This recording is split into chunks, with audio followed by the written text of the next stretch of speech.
حفتي لخونه مستر كنغركي بنات مال فقري هيوت اي مراحي بنات مالي هيوت لوما اي نبري ذاتس واي بزو حسابات فقري جميروم اما خلو في اللي قبرو تمالك جمرو وتلو فقري حيزوم دستنيا خوينم بزي باخي تباهيلو ነገር ግን አመንጎ አብሎ ሆነ ሰዓት ፍቅሩን ፌድ አውት ስለልገበረ ፍቅሩም ስለልደብዘዘ ብቻ ክንፈላለን ይሄና ላብልብል ድምዳም ይበጽሑ እዚ ምክንያቱ ታይመስለኪ ሰላማት ኮራት አሕዋተይ ለማዓንት ለሃም ተለሙን ለፍቅራዊ ህይወት ክንጠቀም እዩ ለሐሳብ هو ሐሳብ ሒዘልክን መጽየኒኹ እዚ ቪዲዮ እስከ መጨረሻ በመከታተል ካብዚ ቪዲዮ ተረብሕት ልክትሆና ግብዣ እዩ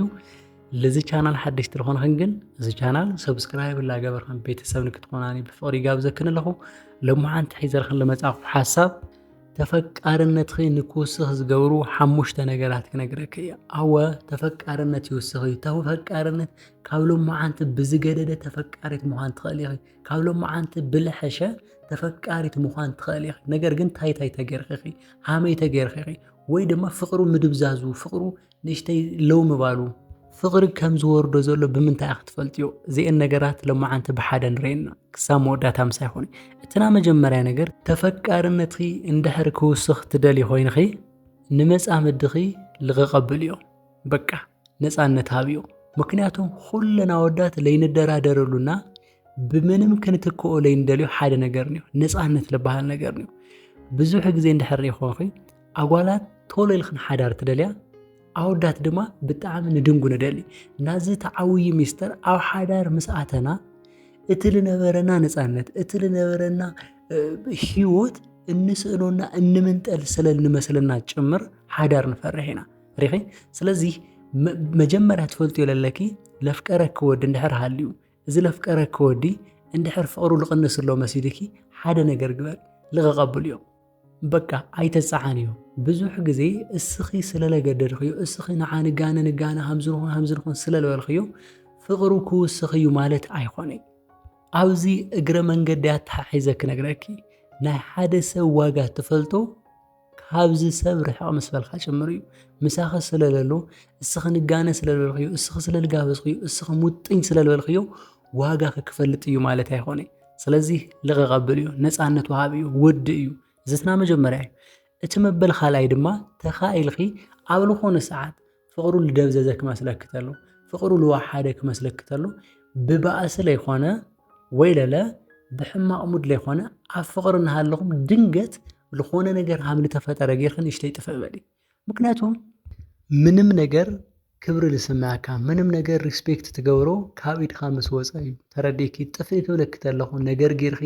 ኣይተግነየኒ ኣይግንጋኒ ተባሂልኹ ምናምን ለይኾነ ብፍቅሪ እናሃለኹም ግን ልኾነ ፍቅሩ ልደብዘዘ ክመስለክ ተሎ ስማይል ጌርኺ ስሒቕኺ ተጫዊትኺ ግን ራንደም ሃምዚ ኮይነ ኢልክ ጥፍእ ትብሊ ወይ የለኹ ይተብሊ እዚ ትፈጥር ተለኽ ሓፍተይ ኣብ ልቡ ሃመይ ሓፍከፍ ሃም ተብልዮ እስኸ ይትፈልጢ ኣወዳት እንደገና ናቹራሊ ምንም ነገር ንኽልኸል ተለና ኢና ንፎቶ ንኽልኸል ተለና ኢና ብጣዕሚ ስምዒት ልበና ንኽልኸል ተለና ኢና ደስ ልብለና በቃ ልትኸልኸልናዩ ነገር ኢና ብጣዕሚ ንደልዮ ስለዚ ልክዕ ሃምዚ ኸዘል ነግረክ ኣለኹ እንድሕር ብጣዕሚ ተደላይነት ክውስኽ ትደሊ ኮይንኺ እዚ ሰብ እዚ ድንገት ጥፍእ በልዮ ድንገት ልሃብክዮ ልነበረ ነገር ልሃብክዮ ልነበረ ፍቅሪ እኩር ፀብል እዩ ኣዛት ታይም ላውኑ ክምለስ እዩ ኣዛት ታይም ፍቅሩ ክውስኽ እዩ ለካ ይፍቅራ እየ ለካ ህንድዚ የፍቅራ እየ ንክብል ትገብሩ እዩ ሓደ ኣጓላት እቲ ወዲ ህንድምንታይ ስምዒት ሃምለለዎ እንኳን ንክፈል ጥፋታ ዘይተው ኣጓላትን ይኽን በቃ እዛ ጓል እዚኣ ምስተፈለየትኒ እየ ህንድምንታይ ዋጋ ሃምል ነበራ ፈሊጠ ልብሉ ኣወዳት ብዙሓት እዮም ምክንያቱም ኩሉ ነገር ናተወድለ ናይ ኽለ ቦታ ተኪኺ ኣብ ፍቅራዊ ህይወት ዓውይ ሚና ለነበረ ክስኺ እዚ ግን ክኾን ለይነበሮና ክኾን ለይግባእ ነገር እዩ ፍቅሪ ብፍጹም ካብ ዝረሓቐ እዩ ሓፍተይ ክነግረኪ ሓደ ሰብ ናባዓልኸ ለምግባር ኢልኺ ዝግበአክን ዘይግበአክን እናገበርኺ እዚ ናባዓልኸ ክትገብርዮ ዝደለኸ ሰብ ካብ በዓልኻ ይተርሕቕ እዮ ስለዚ ተኻኢልኺ ብስምዒት ኣይትመርሒ ስምዒት ልብለክ ኩሉ ትኽክል እዩ ማለት ኣይኮነ ስምዒት ይሕሽ እዩ ስምዒት ይሽውደክ እዩ ስለዚ ድንገት ተትጠፍእ ጽቡቕ እዩ እቲ መበል ሳልሳይ ድማ ኣማራፂ ከም ዘለክ ንክሓስብ ግበር እዩ እንድሕር ፍቅሩ ክውስኽ ትደሊ ኮይንኺ ኣብዛ ዓለም እዚኣ ኣማራፂ ዘይብሉ ነገር ብምንም ሁኔታ ተደላይ ኣይኮነይ ዋጋ ክንድሕር ክፍለጥ ደሊ ኮይንኺ ዋጋ ክንድሕር ክኸብር ደሊ ኮይንኺ ምንም ዝተደርበየ እምኒ ዋጋ የውሊ ኩሉ ይዝረግጾ ክነግረካ ሓፍተይ ስለዚ ዋጋ ሃምለለክ እንድሕር ክፈልጥ ትደሊ ኮይንኺ እዚ ሰብ እዚ ኣማራፂ ከምዘይብላ ጓል ምንም መኸዲ ከምዘይብላ ጓል ጌርኺ ዓርስኺ ብምቕራብኺ እንትርፊ ክትጥናሓቂ ካሊእ ምንም ትፈጥርዮ ነገር የለ ነገር ግን ብፅዋታ ይኹን ኣነ ኸዝል ነግረክ ኣለኹ ኣግሬሲቭ ልክትኾኒ ኣብ ልዕሊኡ ልክትቁጥዒ ወይ ለለ ብልኾነ መንገዲ ሃርድ ክትፃወቲ የኾነ ነገር ግን ኣማራፂ ከም ዘለክ ኣብ ሰሓቕለ ኣብ ጨዋታለ ቆንጆ ምዃንኺ ተደላይቲ ምዃንኺ መልክዕኺ ስብእናኺ ብዙሕ ሰብ ሓምለድ ንኾና ብዙሕ ሰብ ሓምል ፎትዩ ልክፈልጥ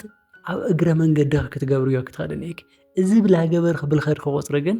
እዚ መፃምድኺ እዚ ፍቕሪ ሒዝዎ እኒሆ ነገር ግን ፍቕሩ ይቐንሰንሎ እትብልዮ ሰብ ፍቕርኻ ንምንታይ ይቐኒሱ ብምባል ኣይኹን ክተወስኽዮ ተደሊኺ እዚ ግበሪ ኣማራፂ ከም ዘለክነ ክሓስብ ግበሪ መማረፂ ህይወታት ብዙሕ ከም ዘለዉ ንስኺ ካብኡ ተተፈሊኺ ህይወትኺ ታይ ከም ዝመስል ቀስ እናበልኺ ንክፈልጥ ግበርዮ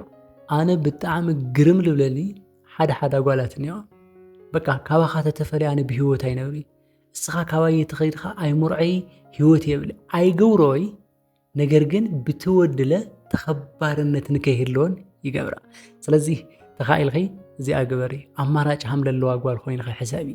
እቲ መበል ራብዓይ ድማ ኣኽብርዮ ኩልና ወዳት እንስማዕምዐሉ ኩልና ወዳት እንመሳሰለሉ ነገር ተሃልየ ክብሪ ንደሊ ኢና ተኽብረና ጓል ክብሪ እትበና ጓል ብምንም መንገዲ ክንትካ ኣይንኽእል ካብ ናይ ተኸባርነትና ዓለም ብምንም መንገዲ ክንወፃይ እንደሊ እዚ ኮንፈርት ዞና እዩ ስለዚ ሓፍተይ ክነግረኪ ኣኽብርዮ በቃ ምንም መደራደሪ ዘይብሉ ነገር ተሃለየ ሓደ ወዲ ክብሪ እዩ ክብሪ ልፀልእ ወዲ የለይ ድሕር ኣኽቢርክዮ ኮይንኺ እንድሕር ክብሪ ትህብዮ ኮይንኺ እቲ ካባኺ ውጭ ለሎ ህይወት ንክፈርሖን ከማኺ ዝበለ ከምዘየግን ንክስምዖን ናይ ምግባር ዓቕሚ ትፈጥሪ ኢኺ ስለዚ ኣብ ደገ ዘሎ ህይወት ድፍረት ንክስን ኣባኺ ብቻ ቦልድ ከም ዝኾነ ኣባኺ ብቻ ኣንበሳነት ንክስምዖ እንድሕር ትደሊ ኮይንኺ በቃ ኣኽብርዮ እዚ ብምንም ለይነደራደረሉ ነገር እዩ ብተደጋጋማ ብዙሕ ቪድዮ ሰሪሐሉ እየ ክብሪ ልበሃል ክብሪ ወዲ ሃምዚ እዩ ናቹራሊ ካብኡ ትና መወዳእታ ለለ ደካማ ጎኑ ፍለጥዮ እንድሕር ፍቕሩ ክውስኽ ፍቕሩ ካብ ዝነበሮ እናወሰኸ እንድሕር ክኸድ ትደሊ ኮይንኺ ናይዚ መፃምድኺ ደካማ ጎን እንታይ እዩ ሰንሰቲቭ ነገሩ እንታይ እዩ ፍቕሪ ንክውስኽ ዝገብሮ ነገር ታይ ተገይር ከሎ እዩ ሃመይቲ ኮይን ከሎ እዩ ታይ ተተናጊርክዮ ኺ ወይ ለለ ብምንታይ በቃ ደስተኛ ይኾን ብምንታይ ይሐጎስ ብምንታይ ይሓዘን ታይኸ ይጸልእ እዚኦም ነገራት እንድሕር ፈሊጥክዮም ኮይንኺ እመንኒ ፍቕሩ ኣብ ዝወረደ ግዜ ፍቕሩ ፌድ ልገበረ ኣብ ልመሰለክ ግዜ እዞም ነገራት እዚኦም ልክዕ ከም ሓዊ ውልዕ ለበልክዮም ቁፅሪ እቲ ንስኺ ዝወላዕኽዮ ናይ ፍቕሪ ሓዊ ከይፎተየ ንክሙቕ እናበለ ኣብ ህይወቱ ንዓኺ ጥራይ እናተመነየ ንክነብር ትገብሩ እየ ስለዚ ምሳኺ ክነብር ምስ ዝወሰነ ሰብ እንድሕር ትነብሪ ትደሊ ኮይንኺ ደካማ ጎኑ ፍለጢ ዘሐጉሶ ፍለጢ ዝጸልኦ ፍለጢ ወይ ድማ ዘሕዝኖን ብጣዕሚ ዝፈትዎን ነገር ፍለጢ እዚ ብምፍላጥኺ ብቻ መፃምድኺ ተሓጒሱ ምሳኺ ንክነብር ትገብሩ እየ እዘን ሓሙሽተ ነገርኩ ነገራት እንድሕር ተግባራዊ ጌርክዮ ኮይንኺ ኣብ ጫፍ ክፈርስ ልበለ ሪሌሽንኺ ወይ ድማ ኣብ ጫፍ ክወድቕ ልበለ ፍቕራዊ ህይወትኺ ናይ ምድሓን ተኽእሎ እኒሄኪ ናሎማዓንቲ ሓሳብ እዚ ነይሩ ክሳብ መወዳእታ ምሳይ ስለል ፀናሕኽን ይቐኒየለይ እዚ ቪድዮ እዚ እንድሕር ጠቒምክን ኮይኑ ላይክ ሸር ምግባር ከይትርስዓ ለዚ ቻናል ሓደሽቲ ትኾንክን ግን እዚ ቻናል እዚ ሰብስክራይብ ላገበርክን ቤተሰብ ንክትኾናኒ ብፍቕሪ ጋብዘክን ኣለኹ ኣብ ልቕፅል ቪድዮ ክሳብ ንጋነ ሰላም